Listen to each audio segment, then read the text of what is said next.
The maintenance tunnels of Frontier Station Epsilon-7 were supposed to be empty.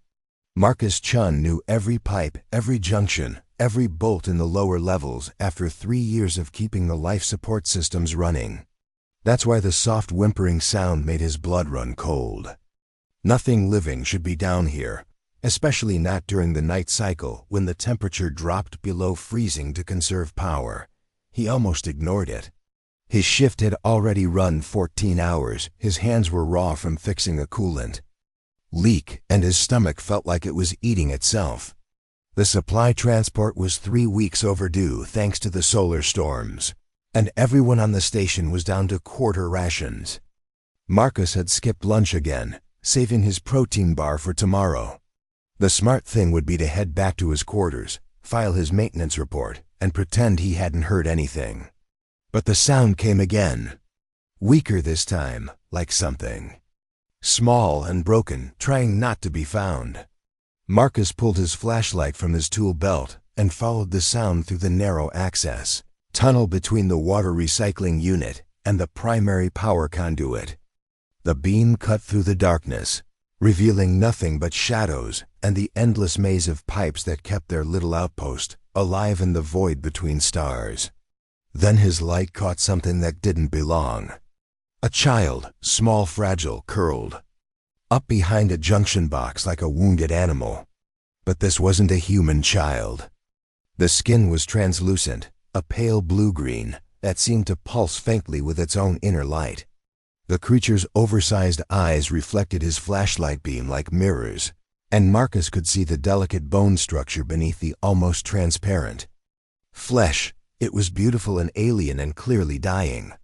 The child flinched when the light hit, pressing further back into the corner. One thin arm wrapped protectively around what looked like an empty food container, while the other hand clutched at a torn piece of fabric that might have once been clothing. The little chest rose and fell in rapid, shallow breaths. Marcus's first instinct was exactly what protocol demanded. Report it immediately to Security Chief Bradley. Alien stowaways were a serious matter on a frontier station. They could be carrying diseases, they could be scouts for hostile forces, or they could simply be draining precious resources that barely sustained the human crew. The regulations were clear: immediate quarantine, full medical screening, and deportation on the next available transport. No exceptions. His hand moved toward the communication device on his belt. Bradley would want to know about this right away.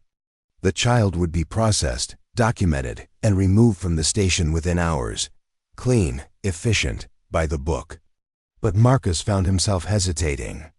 The child's eyes followed his movement toward the device, and something in that gaze made his chest tighten.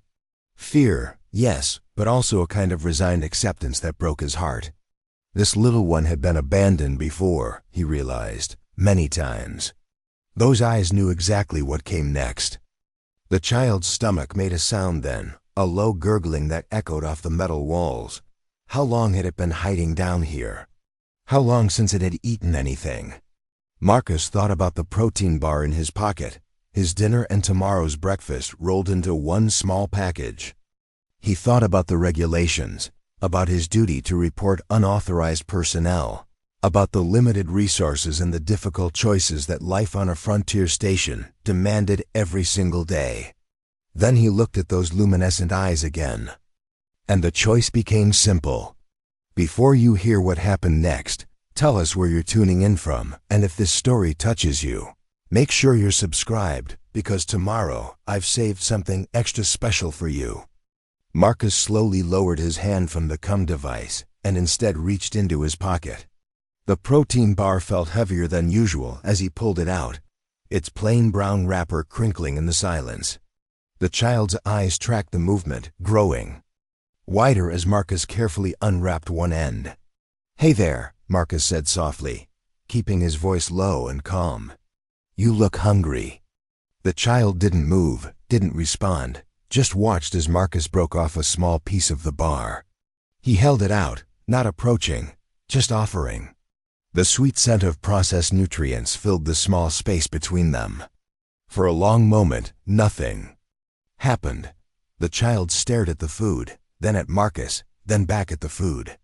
Its tiny nostrils flared, and the faint glow beneath its skin seemed to brighten slightly. Hunger won over caution. Moving like a wild thing, fast and desperate, the child snatched the piece from Marcus's hand and devoured it in seconds. The relief on its face was immediate and heartbreaking. Marcus broke off another piece, larger this time, and offered it the same way. This time the child moved more slowly, taking the food with both hands and eating with careful, deliberate bites. As it chewed, Marcus noticed the way its skin seemed to pulse with soft patterns of light, like emotions made visible. The patterns had been dim and scattered before, but now they flowed in gentle waves across its arms and face. "That's better," Marcus murmured, settling down cross-legged to make himself less intimidating. "When did you last eat?" The child paused in its eating and tilted its head, clearly understanding the tone, if not the words. It held up one small hand, fingers spread wide, then made the gesture again. 10 days? Marcus felt his stomach clench with something that had nothing to do with his own hunger. He handed over the rest of the protein bar without hesitation. His dinner, his breakfast, his emergency ration for tomorrow. Gone. But watching the child eat with such desperate gratitude, seeing those light patterns grow brighter and more stable with each bite, Marcus knew he'd made the right choice. The wrong choice according to regulations. The choice that could cost him his job, his position on the station, maybe even his citizenship status if Bradley decided to press charges for harboring an unauthorized alien. But the right choice nonetheless. As the child finished the last crumb and looked up at him with something approaching trust in those enormous eyes, Marcus Chen made a decision that would change both their lives forever. He wasn't going to report this. Not tonight. Maybe not. Ever. Marcus sat in the cramped maintenance tunnel, watching the alien child's bioluminescent patterns shift from the urgent flickering of starvation to something steadier, more peaceful. The empty protein bar wrapper lay between them like evidence of a crime he'd willingly committed. In 6 hours, his shift supervisor Elena Rodriguez would expect his nightly report, and protocol demanded he document any irregularities discovered. During his rounds, hiding an unauthorized alien definitely qualified as irregular. The child had finished eating but remained huddled in the corner, those enormous dark eyes studying Marcus with a mixture of wariness and curiosity. Its skin continued to pulse with soft waves of light, and Marcus found himself fascinated by the patterns. Were they emotional responses? Communication attempts? Some kind of biological process he couldn't understand? "We need to get you somewhere."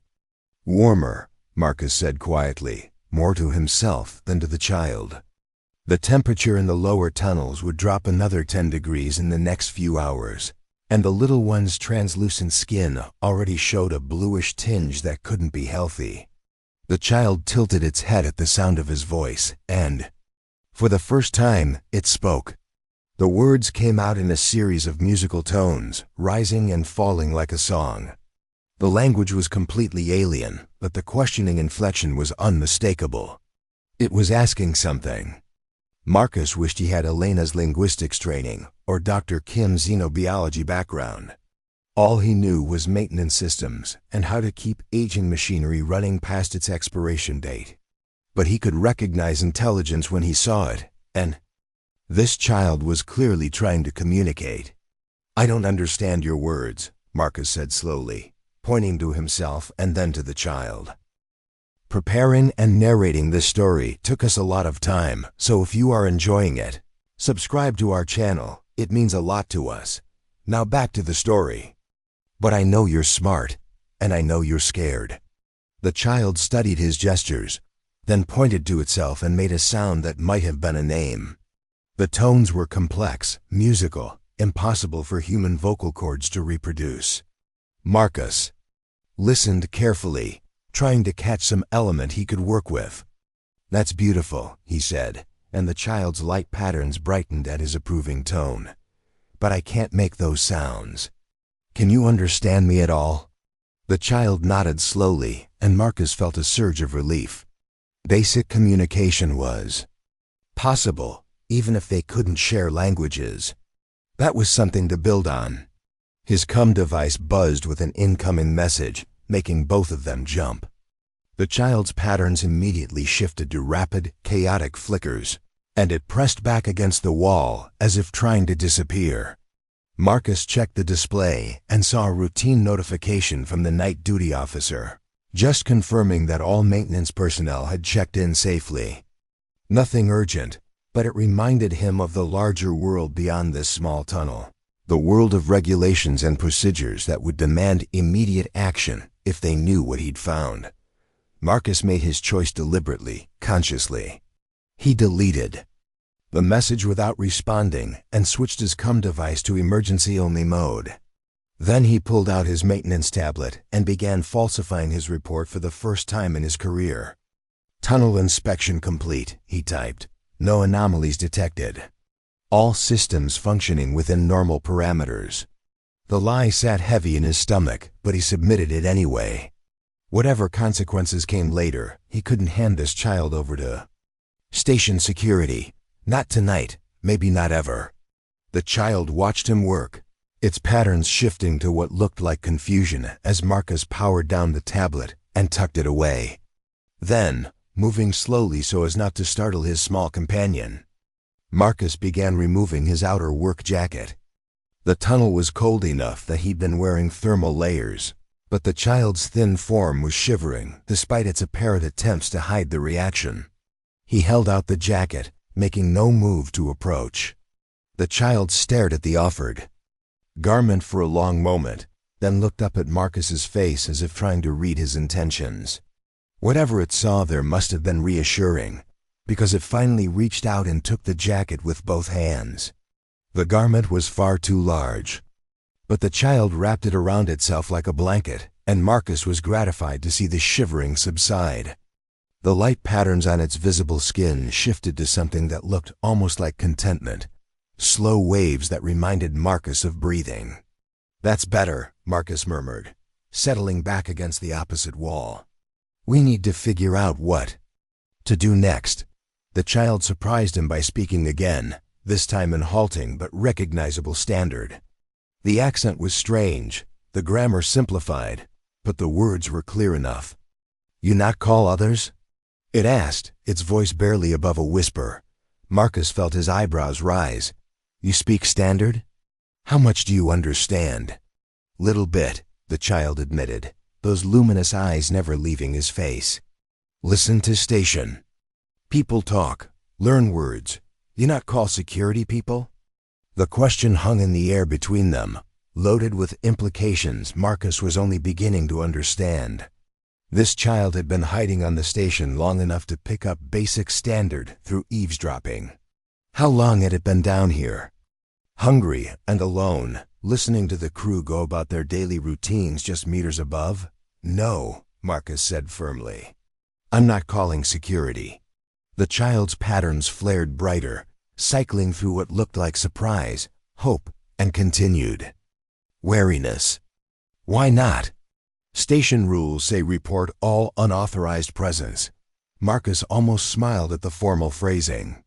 The child had been listening to official announcements, learning the language of regulations and procedures. "Sometimes rules are wrong," he said simply. "Wrong?" The concept seemed to puzzle the child. "Rules are rules. Always follow rules." "Not always," Marcus said, thinking about his falsified report, about the growing pile of regulation violations he was accumulating by the minute. "Sometimes you have to choose between following rules and doing what's right." The child considered this, its head tilted in that curious gesture that was becoming familiar. What is right? Marcus looked at this small, frightened being wrapped in his work jacket, its skin still too pale from hunger and cold, and felt something solid settle in his chest. A decision made not from emotion, but from conviction. "Right now, what's right is making sure you're safe, fed, and warm," he said. "The rules say I should turn you over to people who might not care about those things. So the rules can wait." The child's light patterns shifted to something Marcus hadn't seen before, a steady golden glow that seemed to emanate from deep within its chest. For the first time since he'd found it, the little one looked truly calm. "You keep me safe?" it asked quietly. Marcus nodded, understanding that he'd just made a promise that would change everything. "I'll keep you safe." The next 3 days fell into a pattern that tested every ounce of patience Marcus thought he possessed. Each morning before his official shift began, he would make his way down to the maintenance tunnels with whatever food he'd managed to set aside from his already meager rations. The child would be waiting in the same corner, wrapped in his work jacket, those luminous eyes tracking his every movement. But the brief moment of communication they'd shared that first night seemed to have been a fluke. The child had retreated back into silence, accepting the food Marcus offered, but responding to his attempts at conversation with nothing more than those haunting stares. It would eat quickly, efficiently, then curl back into its protective ball and watch him with the wariness of something that had learned to expect pain from every interaction. Marcus found himself talking anyway, narrating his work as he checked the nearby systems, describing the station's layout, sharing stories from his childhood on Mars Colony. The child never responded, but he noticed the way it's bioluminescent. Patterns would shift and flow when he spoke, as if it were processing not just his words, but something deeper about his intentions. The hardest part was maintaining his normal routine while carrying the constant weight of his secret.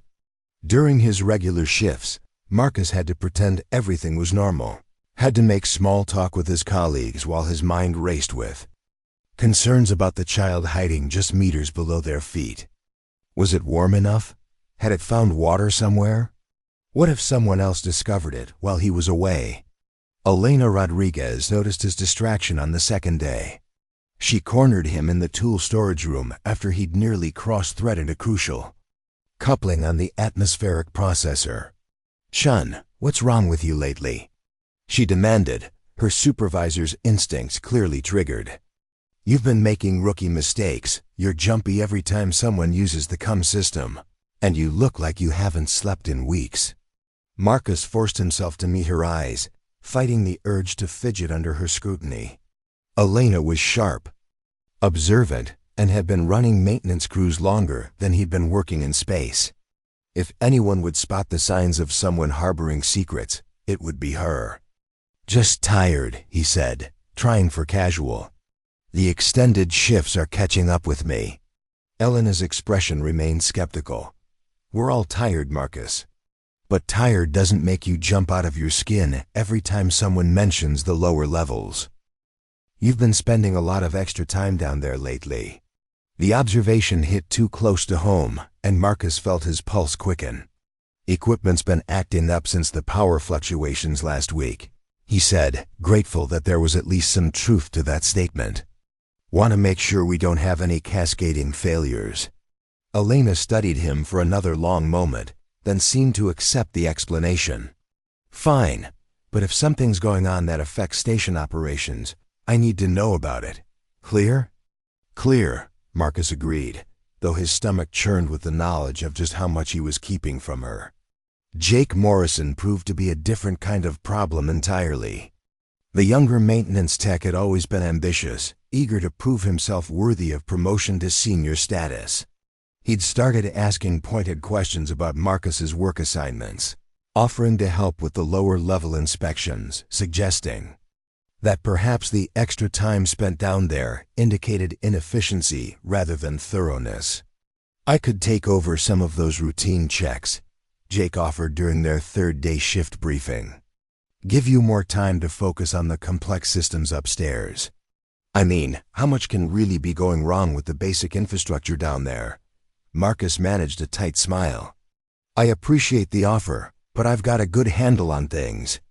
Besides, you know how the station manager feels about unauthorized personnel in sensitive areas." It was a weak deflection, and Jake's expression suggested he knew it. But protocol did technically require senior authorization for access to certain maintenance Zones and Alina nodded approvingly at Marcus's adherence to regulations. The irony wasn't lost on him that he was using rules he'd already broken to prevent someone else from discovering how thoroughly he'd broken them.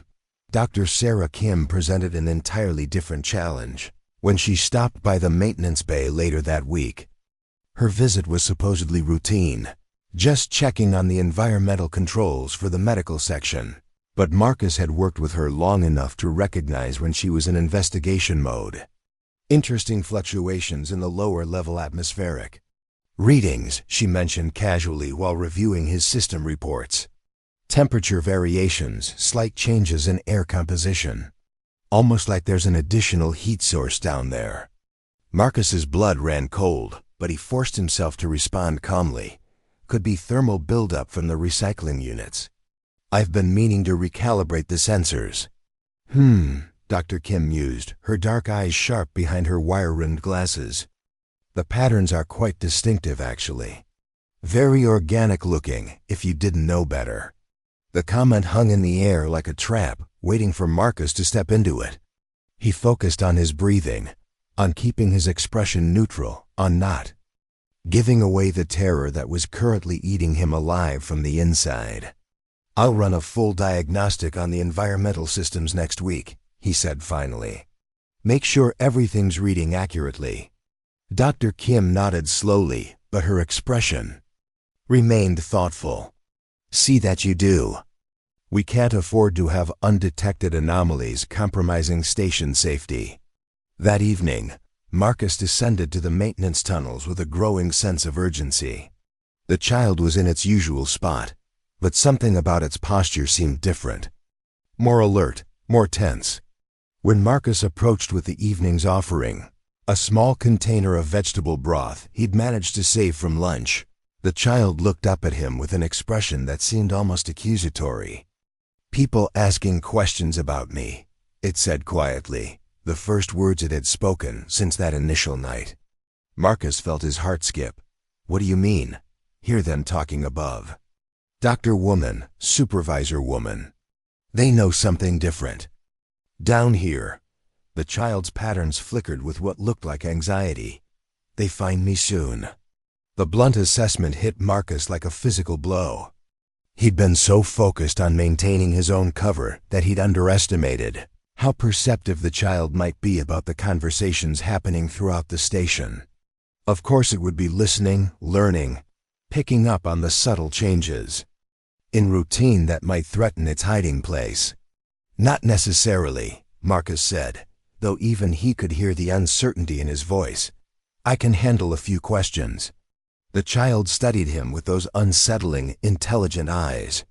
You're bad at lying, it observed matter-of-factly. Other humans notice. I notice. Couldn't argue with that assessment. He was bad at lying, always had been, and the stress of maintaining his deception was clearly showing in ways he hadn't anticipated. What do you want me to do? He asked quietly. The child was silent for a long moment, its patterns shifting through complex configurations that Marcus was beginning to recognize as deep thinking. Finally, it spoke again. Maybe time to trust more than one human, it said. Before choices taken away. The suggestion hung between them, loaded with implications that Marcus wasn't sure he was ready to face. Bringing someone else into their secret would mean risking exposure, risking the child's safety, risking everything he'd worked to protect over these past few days. But it would also mean he wouldn't be carrying this burden alone anymore. Marcus spent the next day wrestling with the child's suggestion, turning it over in his mind while he went through the motions of his regular duties. Trust more than one human. The words echoed in his thoughts as he calibrated sensors, updated system logs, and fielded increasingly pointed questions from his colleagues about his recent distraction. The logical choice would be Dr. Kim. Her medical background meant she'd understand the child's physical needs better than anyone else on the station, and her scientific training would make her more likely to view an alien presence as fascinating rather than threatening. But logic warred with instinct. Kim was observant, analytical, and had already noticed the environmental anomalies the child's presence created. Bringing her into the secret felt like placing both their lives in the hands of someone whose first loyalty would always be to scientific protocol. Elena was another possibility. As maintenance supervisor, she had the authority to authorize irregular activities without raising suspicions, and her practical nature might make her sympathetic to a purely humanitarian situation. But Elena was also fiercely protective of her crew and the station's operational integrity. If she decided the child posed a risk to either, she wouldn't hesitate to follow proper reporting procedures. By evening, Marcus had talked himself into and out of a dozen different approaches. When he finally descended to the maintenance tunnels with a portion of protein paste and some water, he still hadn't reached a decision. The child was waiting in its usual corner, but something had changed. Instead of the wary watchfulness Marcus had grown accustomed to, there was an alertness in its posture that spoke of recent activity. "You moved around today," Marcus observed. Noting the way the child's light patterns shifted to what he'd learned indicated mild embarrassment. "Needed to understand station better," the child admitted. "If trust more humans, need to know escape routes, safety paths." The practical thinking behind the statement impressed Marcus, though it also drove home just how precarious their situation had become. The child wasn't just hiding anymore. It was planning for contingencies, thinking strategically about survival in a hostile environment. "Did anyone see you?" Marcus asked, settling into his usual position against the opposite wall. The child shook its head, patterns flickering with what might have been pride. "Good at not being seen. Learned long time ago." There was something in its tone that suggested painful experience behind that skill, but Marcus didn't push for details. Instead, he handed over the food and water, watching as the child ate with its usual careful efficiency. The ritual had become comforting in its predictability, a small island of normalcy in the growing chaos of his thoughts. "I've been thinking about what you said," Marcus began carefully, "about trusting someone else." The child paused in its eating, those enormous eyes focusing on his face with laser intensity. "You choose someone?" "Maybe. There's a doctor on the station, Dr. Kim. She's smart kind, and she understands biology better than anyone else here. She might be able to help you in ways I can't." The child's patterns shifted to rapid, anxious flickers. "Doctor means medical scanning. Questions about where I come from. Tests." Marcus felt a pang of guilt for not considering that angle. Of course, medical attention would feel threatening to someone who'd been hiding, who'd clearly experienced trauma at the hands of other species. The child's wariness wasn't just paranoia. It was hard-earned wisdom. She wouldn't have to know everything right away, Marcus said slowly. "Maybe just that you need help. Food, medical attention, a safe place to stay. And when she asks questions? About family, about how I came to station, about why hiding." The child's voice remained steady, but its patterns betrayed deep anxiety. "Humans always ask questions." Marcus nodded, acknowledging the validity of the concern. Humans did ask questions, especially when confronted with something as unprecedented as a lone alien child hiding on a frontier station. The urge to understand, to categorize, to file proper reports would be almost overwhelming for someone in Dr. Kim's position. "We could start smaller," he suggested. "There are other people who might be more flexible about procedures." The child tilted its head in that curious gesture Marcus had grown to recognize. Who? Marcus thought about the various crew members he worked with daily, weighing their personalities against the impossible situation he was trying to navigate. Tom Bradley was out of the question. Security would mean immediate detention and deportation. Elena was too focused on regulations. Jake was too eager to prove himself by following every rule to the letter. But there was one person who might understand the complexity of the situation, someone whose job required balancing human needs against institutional demands. There's a counselor on the station, Marcus said slowly. Part of the psychological support team for long-term assignments. Her name is Rachel Torres. She's used to dealing with difficult situations. Things that don't fit neatly into standard procedures. The child's patterns shifted to what Marcus had learned, indicated deep consideration. She helped people with problems? That's her job. And she has something called confidentiality protocols. It means she can't share what people tell her without permission, even with station command. This seemed to catch the child's attention in a way that surprised Marcus. The concept of protected communication clearly meant something significant, though he couldn't quite read the emotions playing across its luminous features. Your people have this too? Marcus asked gently. The child's patterns dimmed, cycling through what looked like sadness mixed with something deeper, more complex. My people had many things, it said quietly. Before the disruption, before the scattering. The words carried weight that Marcus didn't fully understand, hints of larger tragedies and losses that the child had never shared. He wanted to ask more, to understand the context behind those carefully chosen phrases, but something in the child's posture warned him off. Some stories couldn't be rushed.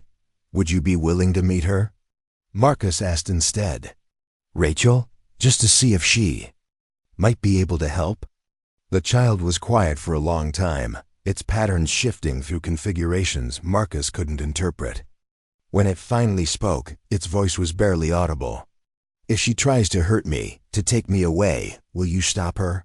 The question hit Marcus like a physical blow, both for what it asked and for the trust it implied. This small being was considering placing its life in the hands of another human based entirely on faith in Marcus's word. Yes, he said without hesitation. I'll protect you. The child's patterns shifted to that golden glow Marcus had seen only once before, the one that seemed to indicate deep peace or contentment. When it looked up at him, there was something new in those luminous eyes.